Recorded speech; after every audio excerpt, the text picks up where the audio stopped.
Prime minister ने बोले सोना मत खरीदो, सामान पेट्रोल डीजल सब बचत करो, तो उन्होंने क्यों नहीं कर रहे उनकी बचत? उनके मिनिस्टर ट्रेन में सफर क्यों नहीं कर रहे? पेट्रोल डीजल 3 रुपए महंगा हो गया, और आज जो तो फिर महंगा होगा। अब पेट्रोल में डीजल पेट्रोल भी नहीं है, अब फिर खाली दिखावा यहाँ पर हो रहा है, आना जाना करना। और किसी के भत्ते उत्ते रोकेगा, मानधान रोके किसी की नहीं, फिर काय करते इसको आते निश्चित कर रहे हैं। तो ये बैलगाड़ी लाके निश्चित बैलगाड़ी लाके। अभी तुम्हारे को अंदर जाने नहीं दे रहे क्या? नहीं, पुलिस का लहान ऑर्डर है की भाई अगर तुम लेके गए दूसरे भी लाएंगे, तो बैलगाडी का अलाव नाही करे असं. त्यांनी जे आव्हान केलेलं आहे की सामान्य नागरिकांनी 1 वर्ष सोनं विकत घेऊ नये, खाद्यतेल कमी वापरावं, त्याच्यानंतर इंधनाचा वापर कमी करावा, पेट्रोल डिझेल कमी वापरावं. माझं म्हणणं आहे मोदी सरकारचे हेच आजचे दिन आहे का? हा जो यांचा ढोंगी सोंगीपणा आहे या सरकारचा, यांचं पोट भरलं. आताच नुकत्या 4 राज्याच्या निवडणुका झाल्या, त्यावेळेस यांनी हे आव्हान काय केलं नाही. आता निवडणुका झाल्या, यांचं पोट भरलं, म्हणजे यांचं पोट भरलं, दुसऱ्यांनी उपाशी राहावं, ही जी या सरकारची भूमिका आहे, या भूमिकेच्या विरोधात आमचं हे आंदोलन आहे. का हे सरकार असाच ढोंगी सोंगीपणा करतं. मागच्या काळात सुद्धा, कोरोना काळात सुद्धा लोकांना ताटं वाजवायला लावले, आता आणखी काय काय करायला लावतील. हे यांचं जे आता एक दिवस गाड्यावर येतील, त्याच्यानंतर यांच्या रस्त्यावर मातणार नाही एवढे मोठमोठे तापे. बाकीच्या इतर गोष्टीवर जो खर्च आहे तो खर्च यांनी कमी करावा, पण सामान्य नागरिकाची पिळवणूक करू नये, त्याच्या निषेधार्थ हे आमचं आंदोलन आहे. मागणी ही आहे की नागरिकांना डिझेल पेट्रोल हे मुबलक मिळालं पाहिजे. पेट्रोलच्या रांगा लागलेल्या आहे.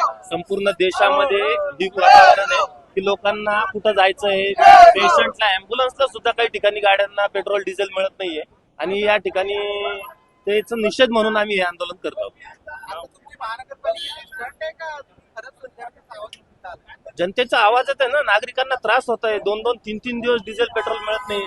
500-100 रुपयाचं सुद्धा पेट्रोल डिझेल मिळत नाही लवकर. काळा बाजार होतोय की सर्वसामान्य जनतेला डिझेलचा आणि पेट्रोलचा जो तुटवडा आहे ते लवकरात लवकर दूर करून याच्यावर नागरिकांना सुटका करावी. याच्यातून राहुल कुमार सोनवणे. देशाचे पंतप्रधान मोदीजींनी जे आवाहन केलं होतं, पेट्रोल कमी वापरा, डिझेल कमी वापरा, त्यांनी सोनं खरेदी करू नका. पण त्याच्यानंतर जी शहरामध्ये म्हणा किंवा देशभराची परिस्थिती पेट्रोल पंपवर आपण बघतोय, किलोमीटरच्या किलोमीटर असा रांगा लागलेल्या आहे. लोक पेट्रोलला तरसत आहे, लोक डिझेलला तरसत आहे. त्यांचे जे हाल आहे ते आमच्याकडे पाहिलं जात नाहीये, आणि याचा निषेध म्हणून आज आम्ही अशा पद्धतीने ते येतोय.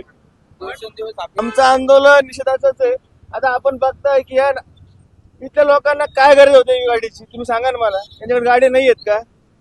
यांना एवढीच जर म्हणजे आज इथं जनता आमची तर मारायला आलेली आहे. काय आले? माझं नाव हनुमान शिंदे, नगरसेवक शिवसेना. सस्ती दारू और महंगा तेल, ये अंधेरी और चौपड़ राज चल रहा है. आज शहर में 55 पेट्रोल पंप बंद है. आज डीजल पेट्रोल नहीं है. लोगों को 3-3 घंटे 8-8 घंटे बड़ी बड़ी रांग लगाना पड़ रही है लोगों के लिए. ये मोदी जी का इंटरनेशनल पॉलिसी फेलियर है. ये देश में उन्होंने संकट में लाके रखा है.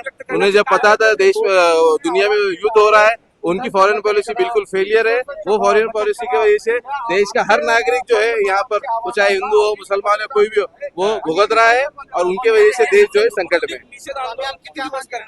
अभी हमारी ये है, अगर जल्द से जल्द पेट्रोल और डीजल के काम कम नहीं हुए तो इस देश के अंदर, इस महाराष्ट्र के अंदर बहुत बड़ा जन आंदोलन जो है इसके ऊपर हम लिया जाएगा.